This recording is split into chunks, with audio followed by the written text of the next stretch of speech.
Best attack, best defence, highest points tally ever, best finish since 1963, unbeaten at home, best goal scorer in the Premier League. We discuss our stunning end to the season and discuss your player of the season in this week's e-Spurs podcast finale. Come on, you Spurs! Come on, you Spurs! Come on, you Spurs!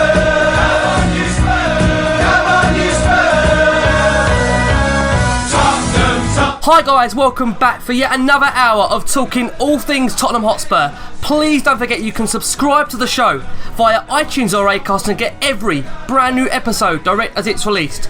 You can of course follow us across all the usual social media platforms. We're on Twitter and Instagram at e_Spurs. We're on Facebook, facebook.com/e-Spurs page. We're also on YouTube, Pinterest and Tumblr.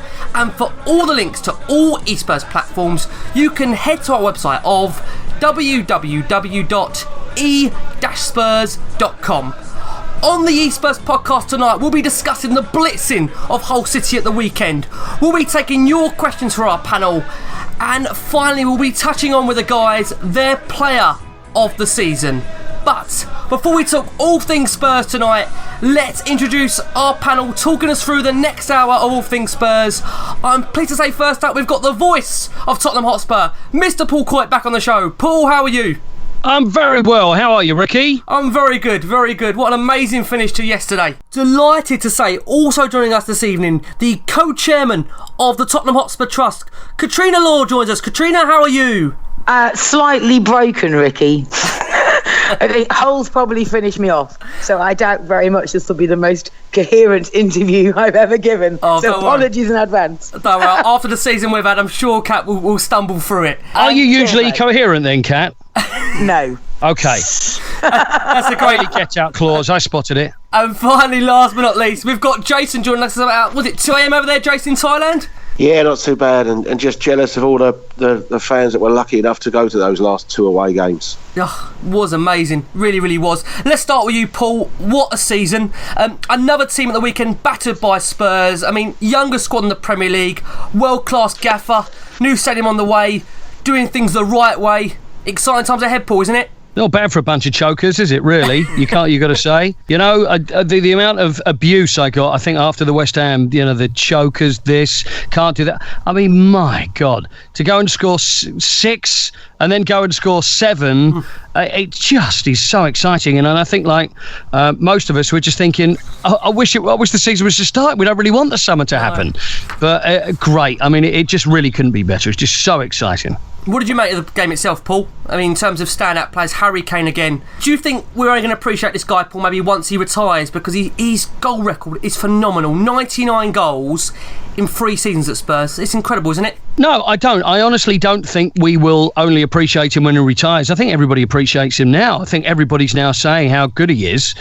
People saying that he's a world-class striker. Gary Lineker saying that he's better than Benzema and everything. And he is. I mean, the guy's on fire. And interestingly, I was talking, I was at a do, I hosted a do for Graham Roberts and a Centre Algarve charity, which is great, on Friday.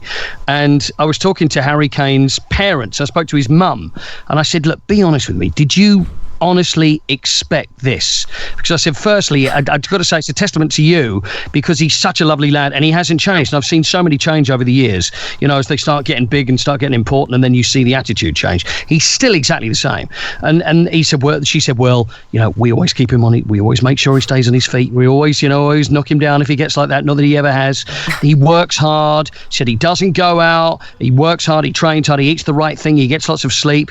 So I said, well, did you expect him, to be as successful? And she said, well, once he broke in, then we thought possibly he's going to be okay. Because, I mean, let's face it, really, did we all call it when he first broke through to the first team? No. Did you, Ricky? I didn't myself, Paul. Got to be honest and say I wasn't too sure if he was ready. But it's an incredible step up. I mean, he's amazing. And he's 23. I mean, he just better and better. And, and he just literally, he is scoring for fun. Really is. Well, he's a sixth player to score a hat-trick in successive Premier League appearances, and first since Wayne Rooney in 2011. He scored back-to-back hat-tricks in the Premier League. Coming to you, Kat, you said Hull had broken you. Just how much? Again, 7 goals, Kat. You can't believe what you're watching, can you, being an away fan this season? No, and I was fortunate enough to be at Leicester as well on Thursday. Fantastic. I mean, I thought Davies's goal was actually the pick of the bunch yesterday. That was a little bit special. Obviously, Kane, sensational. He looks so hungry for this stage of the season to be that, have that much focus and show that much intent. What a class act. I thought Son played really well yesterday as well. He probably deserved a goal. And Dyer looks good back in midfield. So a really, really great performance. I've lost count, actually, of which goal came in which order. They're all muddled up in my head. Sensational. Yeah, I mean, I think the first goal is Christian Eriksen. He's now equalled Darren Anderton's record of 14 assists in a single Premier League season. Another guy, Kat, who stepped up. I mean, everybody this season. It's been a real team collective effort, hasn't it? Yeah, absolutely. What was Eriksen 2 assists yesterday? As I said, I've lost count completely. Yeah. I mean, no, fantastic. And we were talking about Eriksen the last time I was on the pod. Such a special player. Just a complete Tottenham midfield magician. Yeah, and coming to you, Jace, what did you make of that performance? Again, I mean, a lot of people in the past criticised Pochettino teams for maybe falling short towards the end of the season. I think that's now 39 points won out of the last 42. So he's kind of silenced those doubters that say, his teams tend to fade off towards the end of the season, Jace. Yeah, it's been a stunning end, hasn't it, really, with the exception of that one game. But the last 4 days, astonishing. And to think that three defensive players scored yesterday for us in Davies, Victor Wanyama and Toby. Actually, when you looked at Toby's goal, you wonder kind of why Toby was still up there, because he was in the striker's position almost. I mean, it's just crazy football we've played this week. Dave Ellis actually made a really good point about Harry Kane on Twitter earlier when he said, just imagine if Soldado hadn't been a flop, we might not have seen hardly much of Harry Kane. If Soldado had come in and scored goals, I wonder if Kane would have got his breakthrough. So perhaps the 26 million we paid for Soldado wasn't such a waste of money after all. And just put into perspective, Kane scored more goals than Middlesbrough in the 2016-27 season, and he didn't score a single goal, Jace, in August. And to think he missed eight games and came on as a sub or whatever in 2 more, or as he was coming back from injury. So 11 weeks out, wasn't it? 11 weeks. Yeah, 11 weeks. And I dread to think how many goals.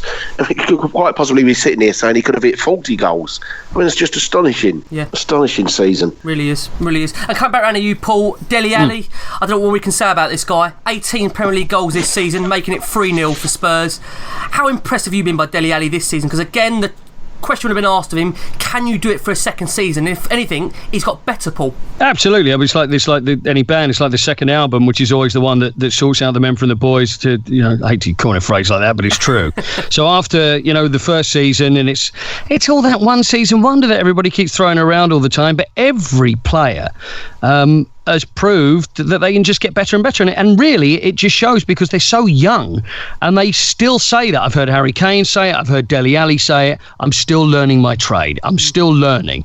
And they're getting better and better. And, what's going to happen next season? I just can't wait. I really can't. So I've never felt like this about all the years that I go to Spurs. I've never been able to just talk like we do now because I've never seen it before, and it's just fabulous. Yeah, I mean, and coming to you, Kat, I mean, normally towards the end of it, well, as a Tottenham fan, we can't normally wait for the season to end because we've had that kind of disappointment towards the end, but I think, like Paul has said, we go into maybe now the summer really, really excited about next season. I know obviously we've got the Wembley factor brought into it, but can we possibly dream about the title next season? Is that a realistic ambition when you look at the fact we finished third, we finished second this season, we've beaten these records of the most points, the most wins, the most goals, most clean sheets, least conceded, best goal difference. Are we far away, Kat? Can we believe in the title next season? What do you think? I think it's fine margins now, to be honest with you, Ricky. Of course we can dream about it, but to be honest, at the start of every season, I believe my team can win the league. I wouldn't bother going to all the games. True. This is true. I just think it's slightly closer now. But it's a fine margin, but it's also a big step. And I think there are areas that we can improve in. So our away form, for a start. Obviously, our form dipped massively in October and November. That really, really wasn't helpful. But you referenced the end of the season. I mean, that was what? A 12-goal swing from the Newcastle result on the last day last year to the whole result yesterday. That is huge progression, and it's a big momentum. So, there is no reason why we can't, if we can keep the unit together, which is the key here, if we can keep the unit together and add with a couple of quality additions to the squad, there is no reason why we shouldn't be right up there next season. And that's even including the Wembley factor. We just got to break that. We'll be fine. It goes without saying, though, doesn't it? I mean, we've come second, for crying out loud. Look at the run we've just had. Yeah. Of course, being Spurs fans, we want to be careful about what we say. We never go, what is it, Paul? No, we won't. We are tight. We're one of the best teams in the country. There's no doubt about it. Just look at what's going on at the moment. If we're playing at Hart Lane, I completely agree with you. Sure. But it is going to be slightly unsettling moving to Wembley. You kind of look at the results that we've had there, but this team hasn't lost that much at Wembley. Yeah. We can't go back over the years and look at this team, because that's not the case. And I think also the games that we played at Wembley have been against a higher standard of opposition, because they're normally finals or semis or Champions Leagues, so they're hugely competitive games. Yeah. When we're doing an entire league season there, we should manage to hit our stride. The last two games, we played well. The last two games we played. We did. We didn't get great results, but we played well. So I'm not that worried. You would think, really, Paul, just very quickly, so you think if one person could change the mentality of this squad, it's Pochettino, wouldn't you? You would believe that he has got that ability. Like we've seen about the end of season slump, he's managed to, galvanise the players, make them play for a full 38-game season. Paul, we've got to believe in this guy, haven't we? I mean, he's shown throughout his 3 years, I think his points tally is getting better every season. I mean, of course. I mean, I don't think the mentality needs to be changed. It's there. The mentality is definitely there now. And then everybody's argument, they get less arguments and less arguments. There's the other one about the Pochettino's teams train too hard, so therefore at the end of the season they peter out. Yeah. Well, I don't think that happened this time, did it? And you can just see that everybody likes him, and he is a fantastic guy as well. I mean, he really is. You can, from the little that I know him, you just think, what a great fella. And he obviously doesn't take any nonsense either, and people want to play for him, and he instills this confidence, and it's all there. So really, we just more of the same, please, I think is the answer. Yeah, I mean, what I love about him most, comparison to the modern managers we've had, is this relentlessness to want to do more. I mean, even after yesterday's result, the first thing he said when coming to the camera is, I'm happy with the performance of the team, but we want more. We want to improve, and it's so great to hear a manager say that, because we've not always had that. We've had, obviously, there's been an upward progression of Spurs the last 10 years, but you do honestly start believing that the guy we've got in place now just doesn't settle for anything less than perfection. And coming to you, Jace, another guy this season who has stood out is Victor Wanyama, who added the 4th goal yesterday. 11.5 million. He's been an absolute steal this season. I mean, he's got to have been one of the signings of the season, Jace, hasn't he? Well, certainly amongst our own signings, he definitely was. And when you think, as you say, 11.5, and you compare that to Granit Xhaka, what was 34 million. But I think he would probably be in any other side other than Chelsea's, wouldn't he? I think, if Manchester City were probably sitting there looking at him and think we should have signed him, and Man United could have done with him. I mean, he has been that good for us this year, and he's scored as many Premier League goals now as Anthony Martial. Yeah, he's got 4 goals for us now. So he's been excellent this season, and it's the whole unit, isn't it? It's as we talked last week, every single player, every single part of that side. The 4 units, if you like, the defence, the centre of midfield, the attacking midfielders, the strikers, everything has just been fantastic this season, and they all deserve full credit for it. Yeah, they have been tremendous. And coming to you, Kat, I mean, another guy, you mentioned Ben Davies' goal yesterday. Just how good has he done? And Kieran Trippier. And the amount of praise they deserve for stepping up, really, in terms of when our form dipped in losing, I'd say, the likes of Rose and Walker. These guys have come in, and to be fair, I would say outside the top 6, they could be, regulars for any other team, Kat. Yeah, I don't disagree there at all. I think Davies has really, really stepped up. I think he's better playing on the left side of a back 3, to be honest with you. He's looking really good. Trippier, amazing. If Walker does go, then we have got a very decent player there. Yeah. But very much like to keep Walker also, obviously, he's world class. But no, the 2 lads have come in and they've done marvellously. Of everybody who's had to step up, to be honest with you. But I think Pochettino's got a lot of faith in kind of, the squad players, hasn't he? He's not afraid to bring them through. So, and that's great. That reaps rewards for all of us. It really does. And Paul, what do you make of the fullbacks this season? I mean, the interchanging of them, the stepping up from the guys, it really has been, like we've said, a real team collective effort, hasn't it? Oh, yeah, again, absolutely. And, don't forget, we've missed Danny Rose. How long has he been out for? I mean, it's ages. Yeah, I think we went off against Sunderland, wasn't it, the 0-0. And then from there in Ben Davies, yes, he had a couple of games there, he looked a bit shaky, but to be fair, Paul, we never looked back, did he? Once he was in the team, he's grown from strength to strength. It's interesting because he's someone that really analyses his game. I mean, he came up for a man of the match. I can't remember the game, a couple of months ago. And although we'd won, and he won man of the match, he was really not himself. And I said, well, what's the matter? And he said, I made a couple of mistakes. And he was really beating himself up, although we'd won.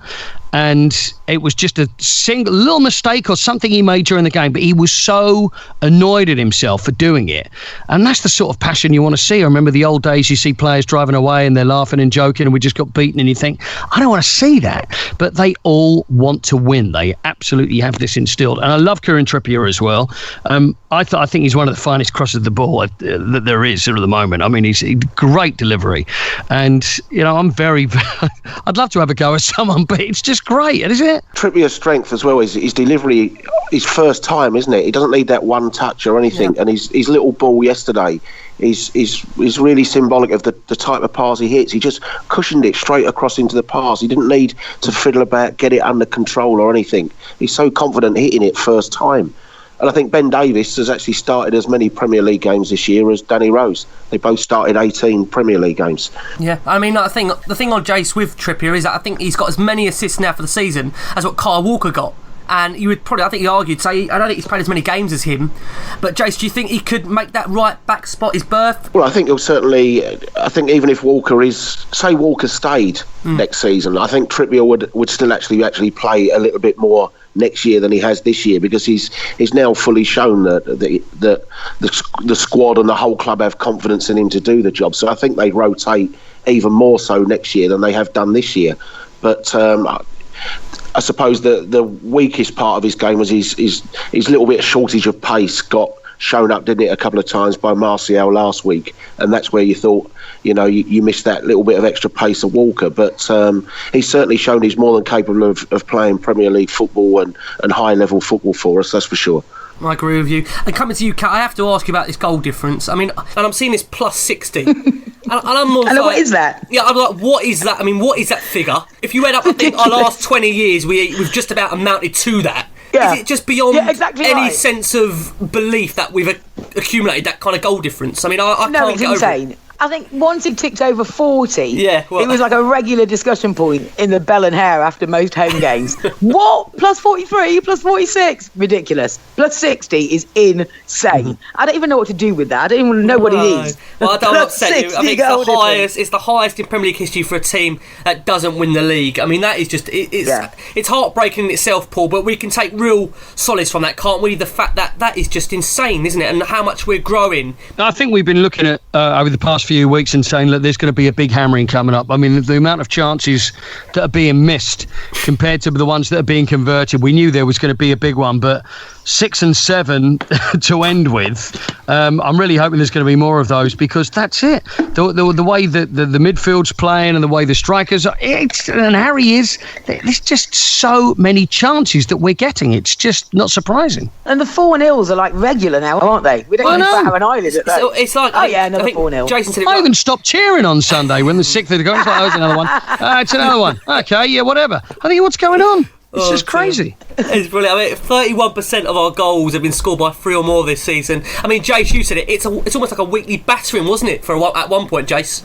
Well, it has been an astonishing run. And if you actually look at it, Stoke away 4, Southampton away 4, Watford away 4, West Brom at home 4, Stoke at home 4, Watford at home 4, Bournemouth at home 4, Swansea at home 5, Leicester away 6, and Hull away 7. Oh. I mean, that is, what's that, 11 games of which we've scored 4 or more. It is a crazy season, and as you say, to have plus 60 and not win the league, it's Glenn Hoddle's phrase, you're scratching your head about that, aren't you? To have had that type of goal difference and not won the title, but It's just routine wins. It's almost boring watching Tottenham now. It's so comfortable. I miss chewing me nails in the last 20 minutes. Don't say that. How can you say that? How can you say that after what we've been through over the last God knows how many years? And I can remember there was games when we'd score against some of the big teams. You thought we scored too early because we scored the first goal after, say, 50 minutes. But you kind of think now, oh, damn, we've scored the fourth too early.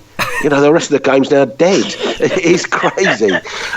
Listen, You know what I really love? What I really love about this team is they don't sit on the lead. They don't. It's not like four and think, okay, let's just showboat around. They'll go forward. They want another one and another one and another one. And I love that because I hate it when we think we could have got more, but then they just sat back and just played around. Don't do that. They're going for the jugular right up to the 90th minute, and I love that about this team. Yeah, I completely agree. I mean, Harry Kane, Eriksen, Ali, Hudminson, 91 goals between them, 53 assists as well. I mean, Paul, have we ever witnessed, this kind of forward line we have? Not since Chris Jones and John Duncan have I seen such a strike pedigree before your time, you see, Ricky. But no, seriously, there's nothing like it. I mean, when was the last time we had three players? Do we know that? Last time we had three players scoring 20 plus. I thought they said it was the first time, First time ever. I think the club sent out a message that it was the first time. Yeah. Incredible. In terms of how we improve, listen, I don't go too detailed into transfers, but Kat, how do you improve this team? I think it is literally improving the away form. Because we didn't beat any of the top six away from home. So there's definitely points to be picked up there.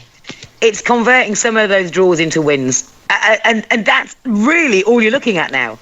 Because as Paul said, the attitude's right, the hunger's right. I think Pochettino's instilled into them that he wants them to enjoy their football.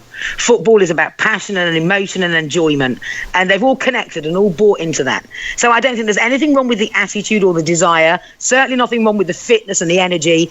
It is literally just about tiny margins. And if we can just convert some of those draws into wins, we'll be there. I agree with you. Paul, what do you reckon on that? Are we far away? What do we need? Of course, we're not far away. I think we just need to get off to a really good start. That's what I'd really like to see. It's that point sort of around. Is it about autumn time? Is that when there's a load of draws? Yeah, what did we do this year? I think it was the same last year. We went. Was it 10 games? We went without a win. It was. It didn't feel like that, but there was a lot of draws in there. I remember doing an event in the autumn, and there were a lot of Spurs fans that were really moaning. It was like, oh, this is terrible. And it's like so.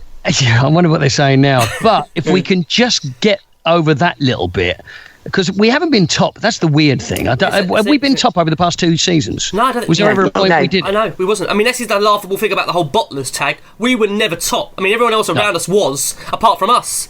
Coming to you, Jace, same question we're going to ask to you. What do we need to do, Jace, to kind of reach that next level? Or is it just a case of keep doing what we're doing and it will come? Well, I think that's one of the key things. Just keep doing what you're doing. This team is too good to not win things that we've said before, but they are the two areas. It's not just winning at the top 6. We actually only won one away game against the top 10. So that's definitely an area you've got to improve on. You've got to pick up 3 or 4 wins in amongst that. And that first 15 games, as Coyte said, we've got to be quicker out the blocks, because I think we've reached 15 games and haven't had 30 points in either of those 2 seasons. And so we've at that stage already been, I think we were 6 behind Leicester and 7 behind Chelsea even after 15 games, and that gives you too big a gap to claw back on teams that, let's be fair about it, they're not going to lose too often, which is why they're top of the league in the first place. So it is that little period, particularly around that European group stage, where we've had it with Europa League groups and we've had it with the Champions League groups, and we had those runner draws last year and this year, and that's the area you've got to tweak. But even then, the one thing I would say that, okay, we haven't won the league this year, but in fairness to Chelsea, they won their 30th game yesterday, didn't they? Yeah. So even if you tweak those things, if a team comes along and wins 30 of their 38 games, it's going to be bloody hard to catch that, regardless of what tweaks you make. And I mean, it might be a case that we might be facing Chelsea coming around the UCAT, potentially in this Community Shield. What do you make of that? It's at home as well, isn't it? I don't even want to think about this. I know you don't. Because you do realise, for us to play in the community, charity, whatever shield, I know what you're going to say. Means they do the double, which is horrendous. And for us not to play in it means the other lot win the FA Cup. So I'd rather just cancel it this year, to be honest with you.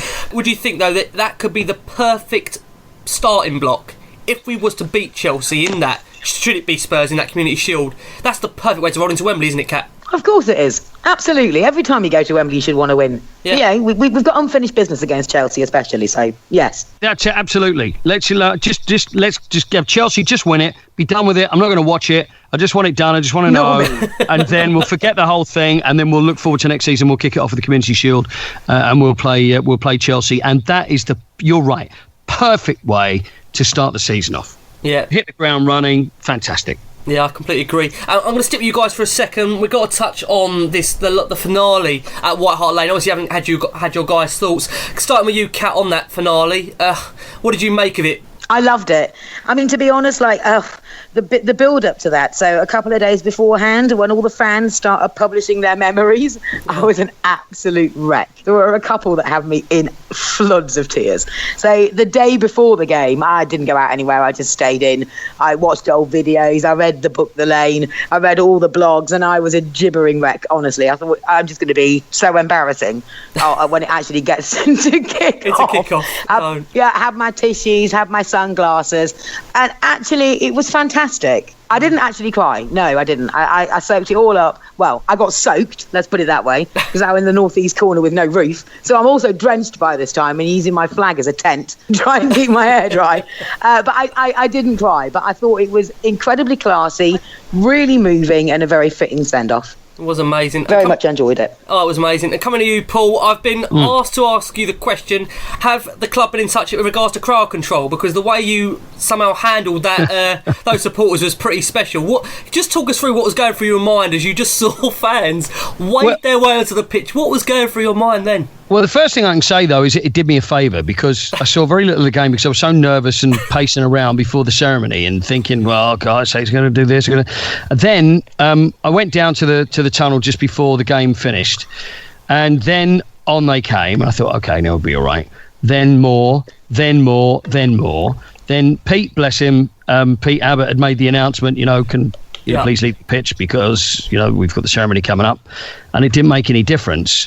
So I just went, give me my... And Donna Cullen came down as well at that time. And she was just about to say that. And I said, don't worry, I'm just about to do it. So I just got off to get the microphone. And you know what? To be honest with you, people are reminding me what I said because I don't really remember. Because all that was on my mind was, listen, we've spent ages on this. Yeah. I'm really looking forward to you seeing this ceremony, and I was honestly speaking from the heart. Just said, look, we've got all these great players here. They're ready to come out. There's 86 countries around the world are taking it live. That was the thing that was mainly on my mind because I didn't want any country, especially in America, to go, you know what, we haven't got time for this, so we're now going to have to go to the next show. And I wanted them to see our club, and I wanted to see Spurs at their best. So I was getting more plea, and obviously, thank goodness it did hit a spot. I mean, one of the funniest things, and they're little bits that, as I was standing there, a couple of blokes came over, and the weird thing is, I'm looking at most of them, I'm thinking, you're like in your 60s, there was a lot that were knocking on a bit, and a couple of fellas came on, fags in their hands, running over, and then have gone over to Poch's chair, and they were asked to move away, and they went, no, we're not going to do it. So anyway, and trust me, if I didn't have a microphone in my hand and I'd seen some people like this on my street, I'd cross to the other side and wouldn't say a word. But I've gone up to them and just said, lads, look, you've got to get off the pitch. Listen, just do me a favour, just get off the pitch. And they're going, oh, Paul, yeah, do you mind if we have a selfie first and then we'll go? So I'm like, okay, fine. So I'm standing there having a selfie with these two blokes who are about the 60 odd with cigarettes on, and they've gone, okay, we'll go. So then they went, and then it just continued, and I don't know, I have no idea. But all I wanted to say was, look, please, you will love what's coming up. So just go back to your seats, and I would really appreciate it if you did. And I do remember saying the word really about 5 times in one sentence because I remember someone going, really? And I'm going, really, really, really, really? And I remember also saying, I can see a bit of green because someone tweeted, I remember you saying that. So I remember them thinking, they're moving away because I can see a little bit of pitch. So it's actually beginning to work. So keep going. And I am amazed because I'll be perfectly honest with you. When that happened, I thought, we're not going to get this away. Yeah, I mean, I was about to say, was there a genuine concern for it where he not got ahead? I know. I don't know how long it was. It probably wasn't as long as it seemed. No, it felt like a long time. It was about 10 minutes or so, wasn't it? I mean, 10 minutes is not... How many do you reckon was on there? About 25, 30 people, do you reckon? There was quite a few, wasn't there? There was quite a few. From a fan's point of view, I think it was vastly important that the fans had an opportunity to go and do their bit. Yeah. With my trust hat on, the club should have been prepared for that. Because that was always going to happen. Build the time in before you go and sell the rights off to Sky, in my opinion. The fans had every right to go on there and say goodbye to their pitch. And I don't think that there was ever any intention to mess everything else up. No. I think no. There for like 10 to 15 But the thing is, how would it have happened, though? Because, yes, emotion takes over. I've got to run on the pitch. This is my hope. But I think probably the last thing you think of is now there's going to be a ceremony afterwards. Yeah. I don't think everybody would have actually gone back. I don't know. Do you think? And the fans who were left in the stands, because obviously I'm a good girl, so I didn't go on the pitch. I had to display extreme restraint, but I didn't go on the pitch. And the fans that were left in the stands, were, in conjunction with Paul making his announcements, just after that, were also singing "Get Off the Pitch." I think both did help. That was brilliant, though. I mean, what you would say is that it was great harmony, wasn't it? There was no kind of ill-mannered temper. Yeah. No. And actually, if they hadn't gone on the pitch and we had that 10-15-minute delay, we wouldn't have got the timing of the picture with a rainbow, would we? Because that would have been after the parade, and they'd have all cleared the pitch by then. Great. So you know what? It was all perfect. It gave us the rainbow pick. All worked perfectly. Everything was there. You know, we look back now, crowd invasion, well, hardly invasion, but everybody running on the pitch. It was, and the went back, and then that worked, and then the rainbow. It couldn't have been better. Yeah. It really couldn't have been. It was wonderful. It was the best thing I've ever done. I mean, it really was. It was amazing. Yeah, so exciting. It's one of those days, I reckon, Paul, it'll remain with you forever, won't it? I mean, that closing of the lane, there's not many better things to be involved in terms of Tottenham Hotspur. I always talked about the 1-2-5 game, and to do that, and it was my favourite Spurs memory, but that times 100. There was a moment, and because I wrote all the intros, and we had so many meetings, and we had a big rehearsal on the Thursday. It was just like 7 hours we were there.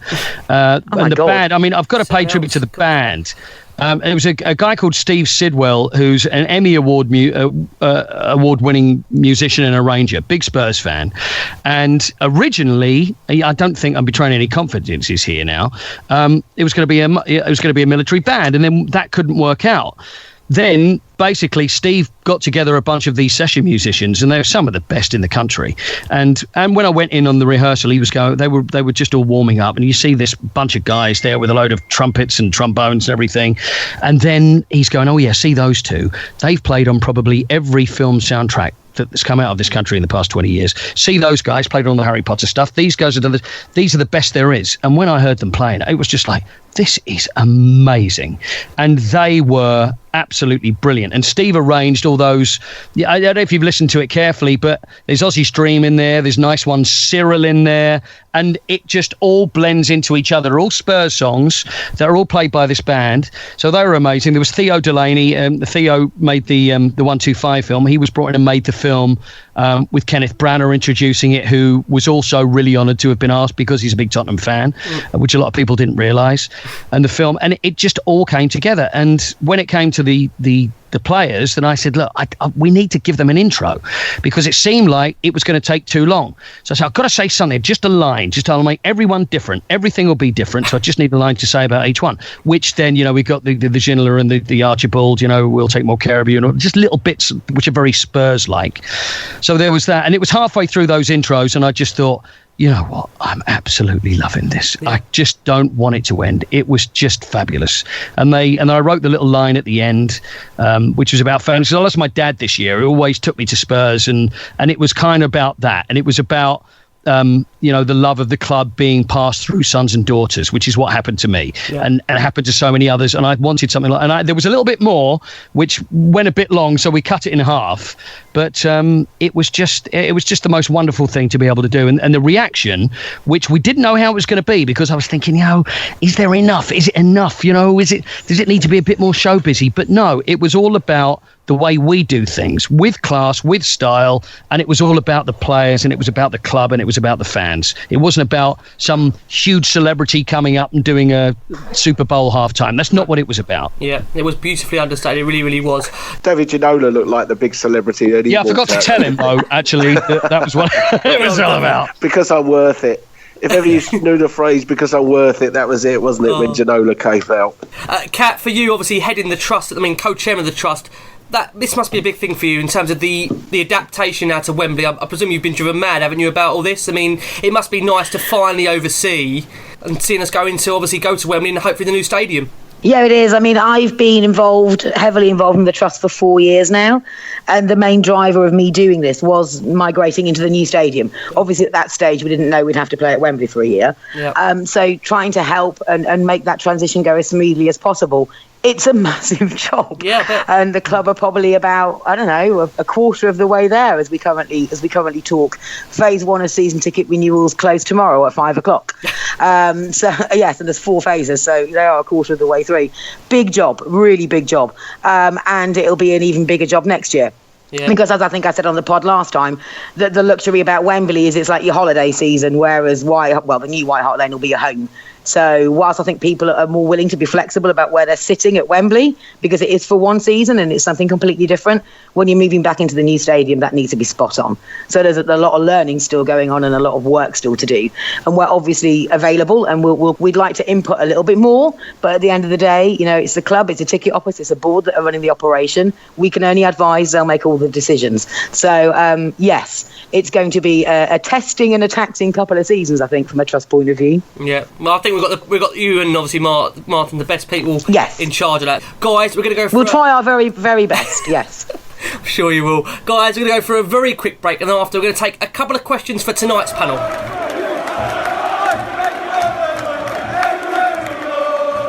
Welcome to No Watch, a weekly update on the progress of our players currently playing their football away from North London. In Italy, Federico Fazio played the full game as Roma ran out 5-3 winners in an entertaining match against Chievo. Fazio assisted Roma's first goal, which was scored by Stephen El Shaarawy. Despite the win, second is the best Roma can hope for, after Juventus' 3-0 win over Crotone secured the Turin club their 6th straight Scudetto. Nabil Bentaleb played the full 90 minutes as Schalke finished their Bundesliga campaign with a 1-1 draw away at relegated Ingolstadt. Schalke finished the season in 10th, which is very disappointing for a side who harboured European aspirations at the start of the campaign. In France, Clinton NG was a 67th minute substitute as Marseille finished the season with a 1-0 home win over Bastia. The win ensured Marseille ended the campaign in 5th, qualifying for next season's Europa League. Over in the United States, Atlanta United returned to winning ways with a 4-1 victory over Houston Dynamo, though Anton Wakes did not take part in the match. The win keeps Atlanta in 8th place in the Eastern Conference, 2 points off a playoff place. That's it for this week, and indeed this season. I hope you all have a fantastic summer. Don't forget to remind every Arsenal fan you see that their European adventures next season take place on Thursday nights. Come on, you Spurs!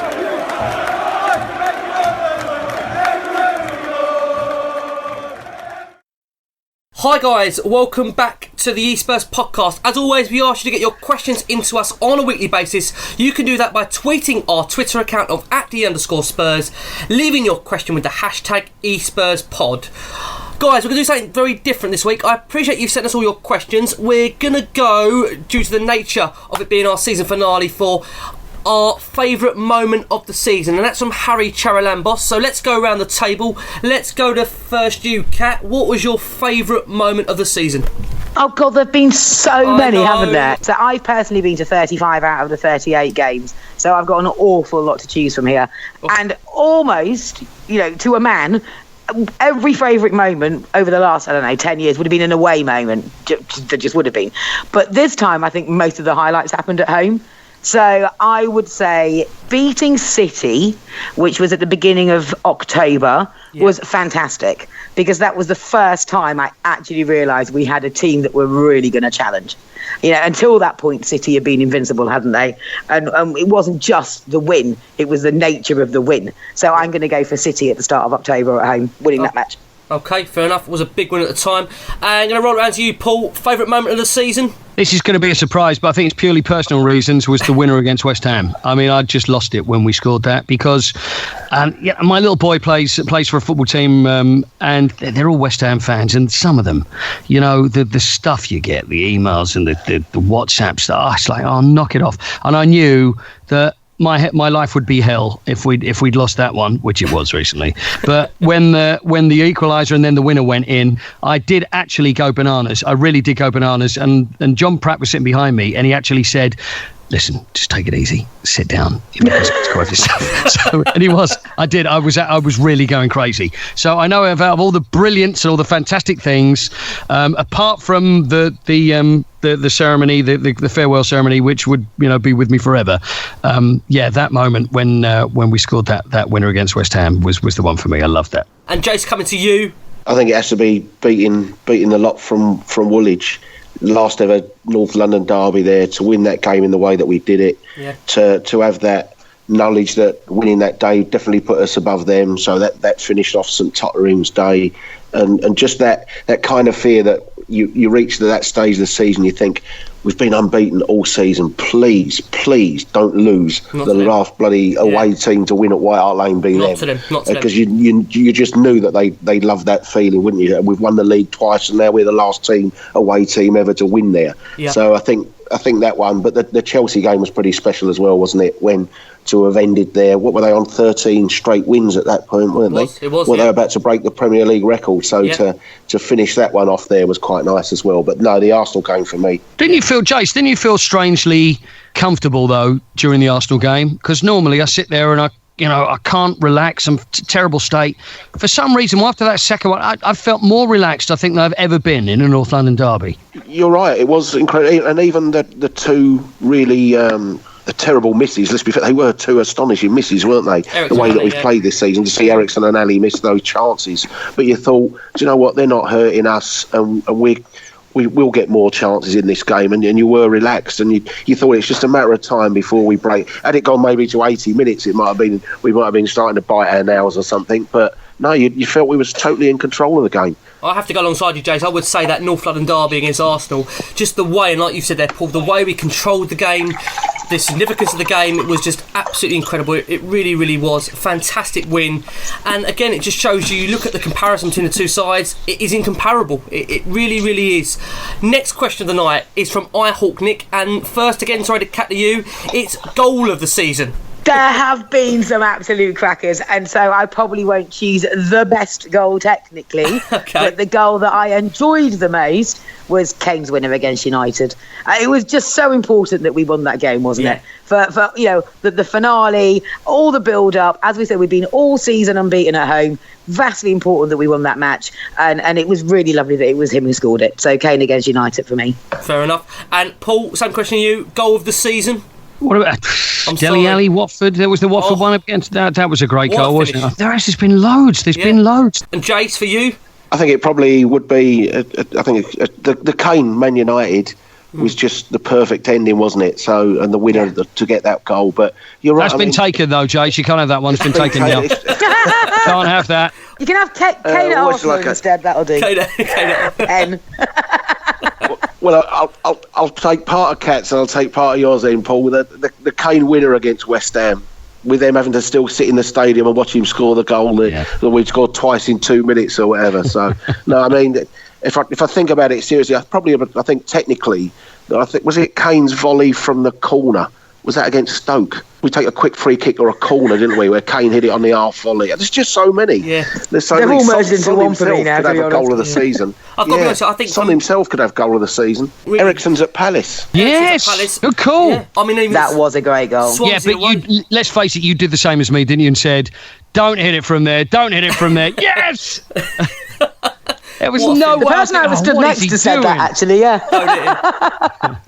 Oh, it's funny because at that time we were so in that. We were still banging that title race, still believing. It was a great goal at a time where it was one of those nights where you just wasn't sure the goal was coming. And typical Pochettino sides, they find a way. And I think all of us started then believing, we're in this title race, but. Honestly, so many magical moments. Kat, want to talk to you about only had a couple of questions about the trust in terms of the migration across to Wembley. The club already kind of released a statement in terms of how they're planning to do it. Just as we've got you on the pod, do you just want to give a brief outline of what the club's intentions are in terms of moving people over? So what they've communicated so far is how they are moving existing season ticket holders. So there's just under 20,000 existing season ticket holders, and they're currently in what they're calling phase 1, which is the first renewal period for season ticket holders to move into Wembley. So because they have to start somewhere, and because they wanted to try and preserve as much of the atmosphere as they possibly can in a very different stadium. It's almost 3 times the size to what we've had this year. So there isn't, a like-for-like comparison in terms of seating as it were. But what they have tried to do is move in blocks as best they can. So blocks 30 and 31 along the shelf side, so that's east lower, have been moved into the southwest section along with all of Park Lane. So the lower and the upper and the shelf are all together in that southwest corner reaching behind the west goal, which is the designated home end. So I think one of the listeners had sent a question in about preserving atmosphere. Yes, that's right. That's what they're going to try and do with that. So the traditionally noisy parts of Hart Lane have all been lifted and dropped into that section together. And the south upper have been moved to the back of the lower tier, at the west at Wembley, and the south lower to the front. So they're all in that lower bowl to try and keep that noise in. So that's kind of a nod to that. Obviously not every season ticket holder will be delighted as to where they've been lifted and dropped. So from Thursday this week, they're opening phase 2, which is where the rest of our existing season ticket holders can log on as if you're buying a cup final ticket, basically, have a look at the map of Wembley, see which seats are available, and then select where they'd like to sit. And then they just buy that seat. So that's kind of your second option.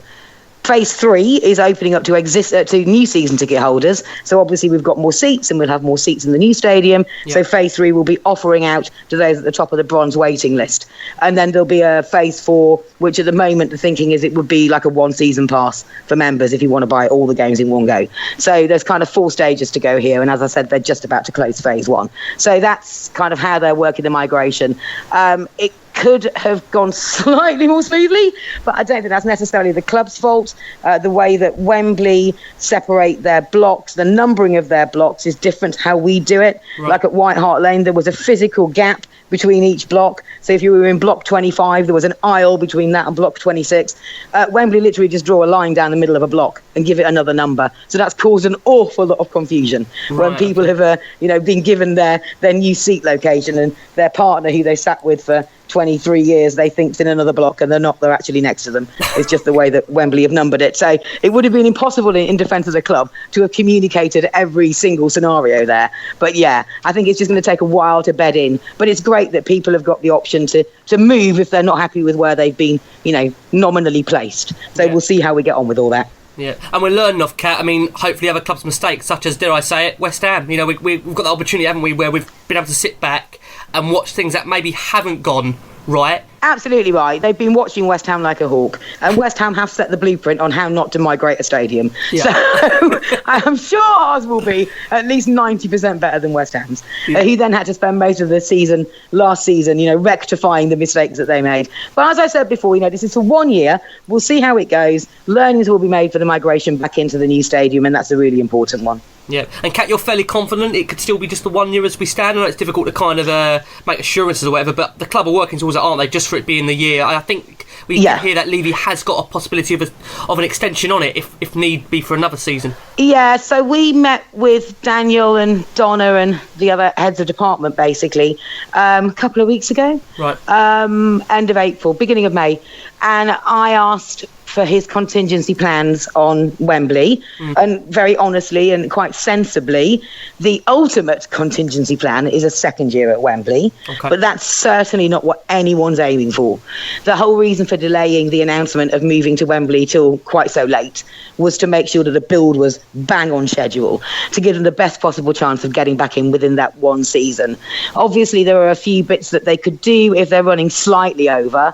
Yeah. I think the season starts a little bit later next year because of the World Cup for a start, so that might buy an extra week or so. There's then normally an international break in September. We could ask the Premier League to start with 2 away games. You're allowed to play 2 away, 2 home, 2 away, 2 home. So that might buy us a bit more time into September. If we need more than that, we can try and negotiate contra deals like Liverpool did this season. Right. So Liverpool went out to the teams they'd been, due to play at Anfield and said, could we swap venue on that? That's totally dependent on the other team playing ball, though. So, not holding out much hope on that one.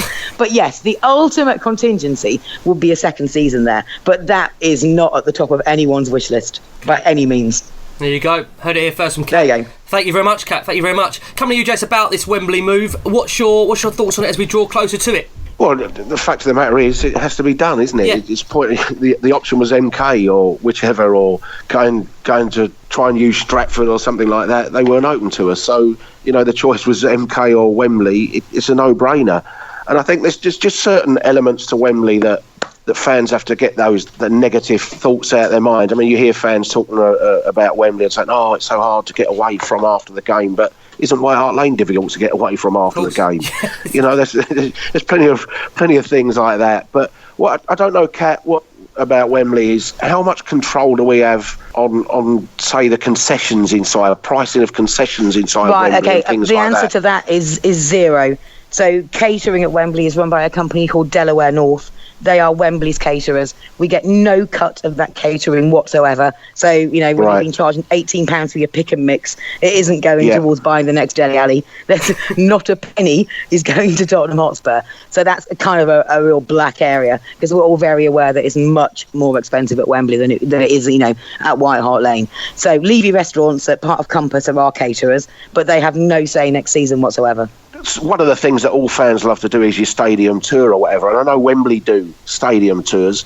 Is there any way that Tottenham can have, will organise stadium tours of Wembley or anything like that, so that the fans I think that's can more sit down doable on the bench and things like that? And it'd be surprised if fans did that and had that feeling of doing a few things. I'm pretty sure that is far more doable. We haven't discussed it yet, but I'm more than happy to raise it, and I would think that's a pretty good idea, to be honest. Especially if a bit of it was Spurs themed or something like that. Yeah, if a little bit of it was Spurs, so that fans, as they're walking round, they can see Spurs pictures up on the walls and things like that. Yeah, whether that's possible or not. I thought the staff at Tottenham did an amazing job on rebranding Wembley for the Champions League games. Yeah, they did. They worked their arses off. Yeah, and it will be exactly the same again. And we might even have that bloke doing the half-time interviews that we normally have. What's his name? Who's that? I don't know about that.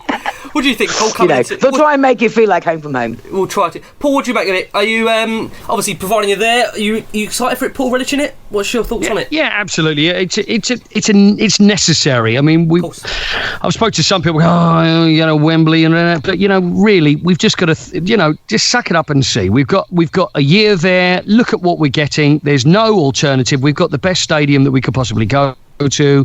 Yeah, okay, it's a little bit further down the North Circular for most of us that are going from this direction, but it's the National Stadium, and we're going to fill it up, and it's going to be fantastic. And from people I remember from the Champions League, they're going, it wasn't quite, but I remember the start of it. Yeah, I think it was because we didn't do so well in the Champions League, and it didn't start very well for us. Once we hit the ground running and we're playing really well, I think it will be fantastic. I mean, when I stood there and looked around, and also when I saw the sea of white walking up whatever they call Wembley Way now, just before it was a late walk up, and it was about 10 minutes before kickoff, and it was one of those moments and thinking that Spurs fans, this is amazing. And also it gives so many people the opportunity that would never have seen Tottenham before to go and see us live and play, which can only be good. Yeah, it vastly depends on pricing whether or not they're going to fill that stadium.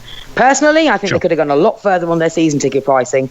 When they reveal their match day pricing, that'll be a real indicator for me as to whether they're serious about getting 90,000 in there every week. Well, I say, Kat, I mean, for I don't mean to be disrespectful to these clubs, the likes of the Stokes, the Southamptons, the Watfords.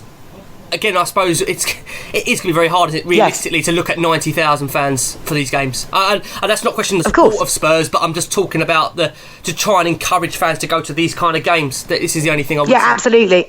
Absolutely, and your pricing is crucial. It's about attracting the next generation. It's about attracting families as well. So there needs to be an attractive offer there. It needs to be accessibly priced. Now, by keeping the season ticket holders in level 1, which is the lower bowl, which is traditionally the most expensive part of Wembley. So if you're buying a ticket for a semi-final or whatever, if you're in the lower bowl, you're normally paying about 50 quid, 40 quid, 50 quid, whatever. And as you move up into level 5, which is the top tier that reaches right up into the gods, you can be paying 20 quid. Right, okay. So even if they replicate that pricing for a Premier League match for like 15, 20 quid is amazing. But they will need to get that right. And they haven't yet confirmed their level 5 pricing or their match day pricing. Yeah. So we're watching like hawks to make sure that they do the absolute maximum to get a bums on seats policy in place, basically. I think in terms of the atmosphere as well there, that will help having, I mean, like most Premier League grounds, the atmosphere usually starts with the away fans. And to have proper away fans there, which, you know, Ghent was fantastic, wasn't it, their away support? And that night actually felt more atmospheric than the nights with the Moscow and Leverkusen did. But I think if you have got presumably we're limiting away fans anyway to 3,000, is it? I think we won't give them 10%, or we won't let 8,000 come, surely. We want to be able to adhere to the rules of each competition. So that would be the 3,000 in the Premier League, then the 5% UEFA, 10% League Cup, 15% FA Cup. So Wembley at the moment are doing a research piece on where they could segregate that. It's not just within the internal bowl, it's how you'd segregate the entrances and the concourses and all the facilities at those different percentage points. So that's the aim, basically. Tottenham feel quite strongly about that, because they're still scarred and bruised from Arsenal turning around and saying, no, we're not giving you the 15% when we had that FA Cup game. They want to be able to say, we do this, we honour this, we play by the rules. Yeah. So, but for League, it'll be 3,000. Just a point of interest, there were 7,000 Ghent fans there. So that was an exceptional atmosphere. But unless you're playing, League Cup or an FA Cup, I doubt you'll get that from the away fans. Yeah, we'll have to wait and see. Paul, I know you've got some home comforts for us, a couple of stories, some of that finale for us. Oh, the finale. Well, really, I mean, I think it was one of the things where you walk into the room, all the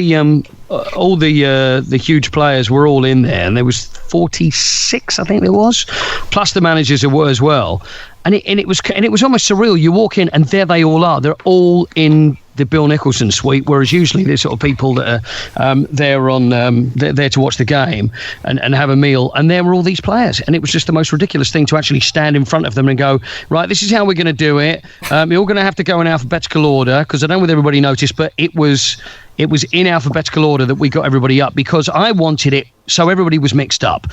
Some had said, oh yeah, they got to go out in the cups that they won, or do it in different eras, but I don't know whether you agree, but I wanted them all mixed up so everybody was in there together. You never know who you're going to get. That's great. So unless you're sitting there working out alphabetically, and everybody was in there, and it was bizarre. You've got Berbatov having a chat with Terry Dyson, and it was just, I just wish I'd just filmed the whole thing and just wandered around.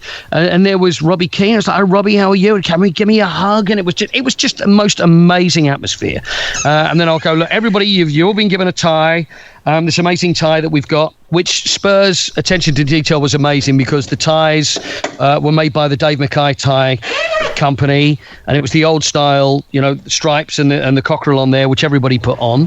Everybody was given a tie to wear, so everybody was as one, and their pin badge. It was amazing. It really was. It was just like I was just walking around with my mouth open, and I'm just an autograph hunter. I'm just going around going, excuse me, could you sign this, please? Excuse me, I'm the guy that just told you to stand in line. Now, could you please sign this too? Or to my son. It was truly amazing, and everybody loved it. I think everybody went down, had a good time, and I've just not heard anybody say a bad word about it. So no, it was fantastic. It was so beautifully done. I know we've said it already, but Crackers on a couple of weeks ago, he called it a Hollywood movie. That's what his words were. I mean, it was an amazing event, and that leads on nicely, guys, to discuss the player of the season. Now, we had ructions on the show last week because we were trying to debate number one, whittling it down to a 4.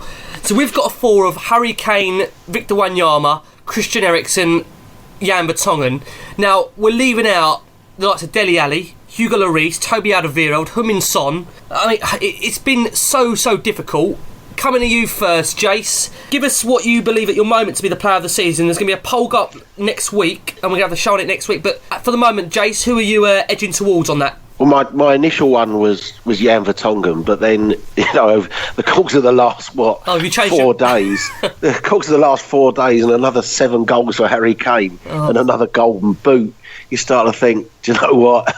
I mean, when you've done that for 3 seasons in a row, But no, I'll stick to my original one, Jan. I'll tell you why I'll stick to Jan Vertonghen, because he's the only outfield player that hasn't scored for us this season, isn't he? Yeah, I think that'll qualify him as my one. So he needs a little bit of glamour to come for the season, poor Jan. There's been an argument, Jason, in the past, hasn't there, that, Toby Alderweireld has been more of the leader out of the two. But to be fair, he really has stepped out of Toby's shadow and proven, Jace, that he's more pivotal, if not equal to what Toby is. Yeah, I mean, I think Jan, he missed a few games, didn't he, around that one ankle injury. But I think, he's had different left backs. As I said last week, he's had different left backs. He had the injury of Toby, where he had Wimmer coming into the side. He's had different goalkeepers behind him. Yep. He's had a midfield screen at times where Wanyama started to miss a couple of games of that. And I think he's been the constant through that.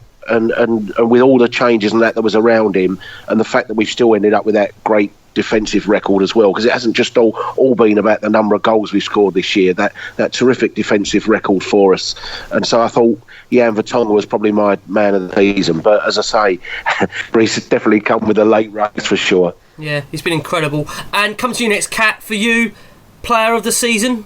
My own little top 5. Go on. And they were the 4 that you shortlisted, plus Ali. One, I'm going to have to go with the player that I voted for in the Tottenham poll, which was, their official player of the season, the Ericsson one, and I voted for Jan Vertonghen. So there you go. It's going to be nice and quick, a nice and quick answer. Agree with everything that's just been said. The guy is complete class, and his consistency is mind blowing. Yeah. So for me, Vertonghen. And it's funny, Kat, just on Vertonghen, you think pre-Pochettino coming in, he looked like he wanted out, but it shows you just how Pochettino has changed, like we say. In my little block, we had a nickname for Jan. We called him Happy Jan. Because he looked so miserable all the time. This is it, yeah. So it was Happy Jan. His body language was dreadful, wasn't it? It was. But yeah, completely. Man transformed under the Poch. And Paul, to you, final word on the player of the season?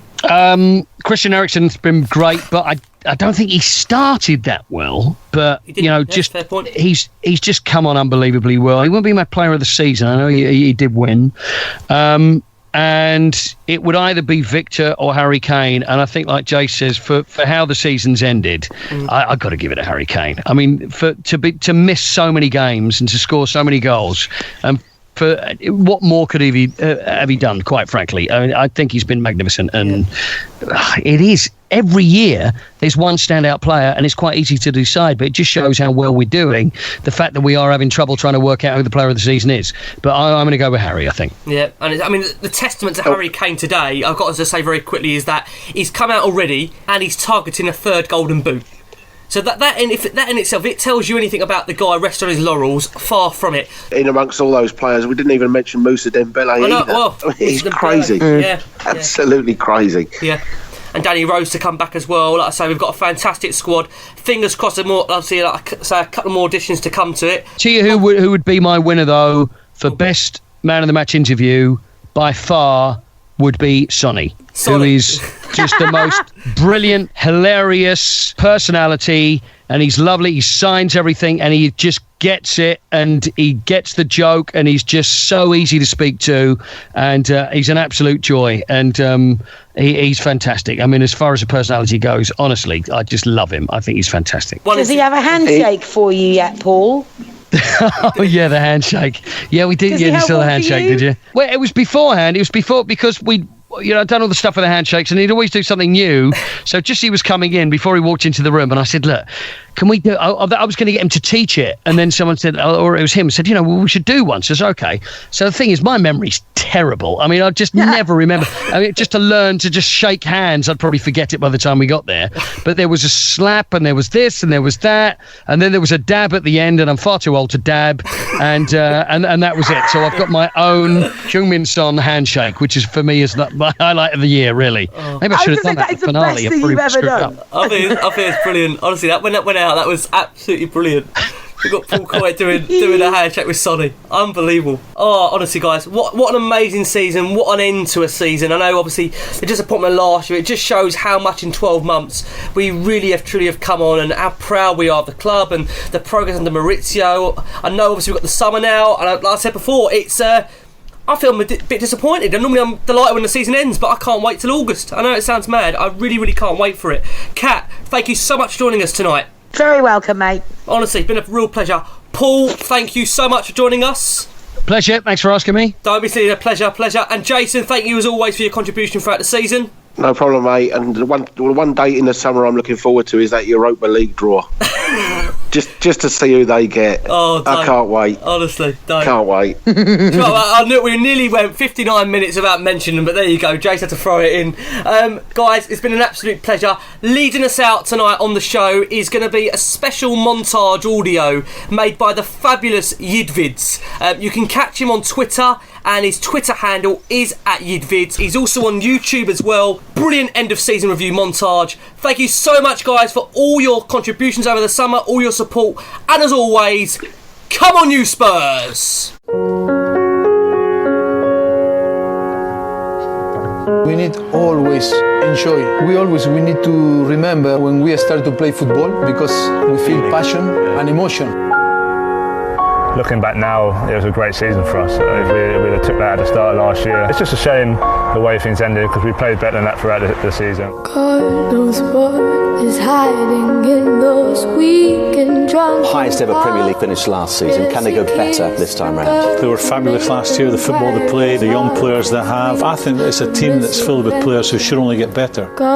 I think the connection with our fans is very exciting to play. The players feel very happy, and that is the truth. This is a very special team they've got here now. Probably the best I've seen in a long, long time.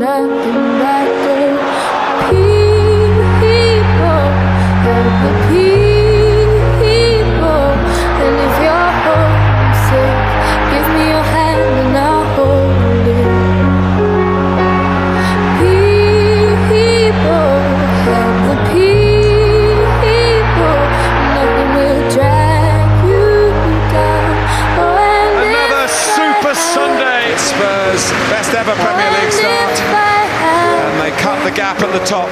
I'll be cold as a stone, rich as a fool, it turned out. Important 3 points for us to stay on the top and believe that we can do everything this season. Well, there's now a shot through to Dele Alli. Double deflection,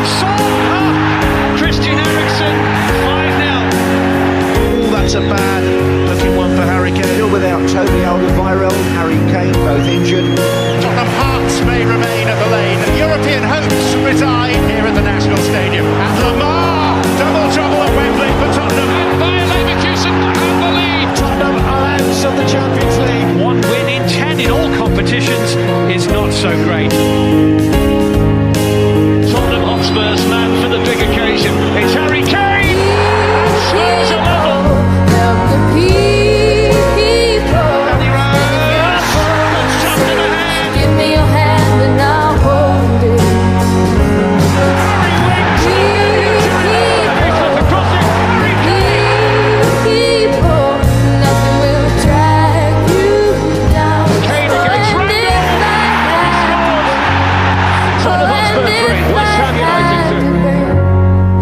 I feel very proud of my staff. We feel all very proud about the team, about the club. We are in a very exciting place. We are very happy to be here in Tottenham. Dele Alli!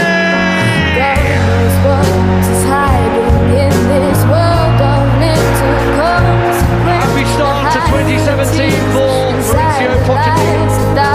Slowly dying, sunsets gone. Turning on the style. He's the favourite, and Son equalises. Son Heung-min, 2-2. To be alone, no people help the people. And if you're homesick, give me your hand and I'll down to Chelsea. It's Kane. Another Harry Kane hat-trick. What a special strike. Towards Dele Alli.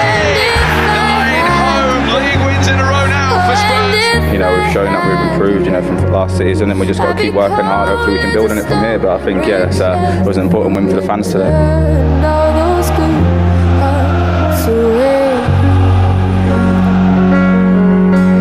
That's a great ball.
certainty of second place. The Spurs go marching on.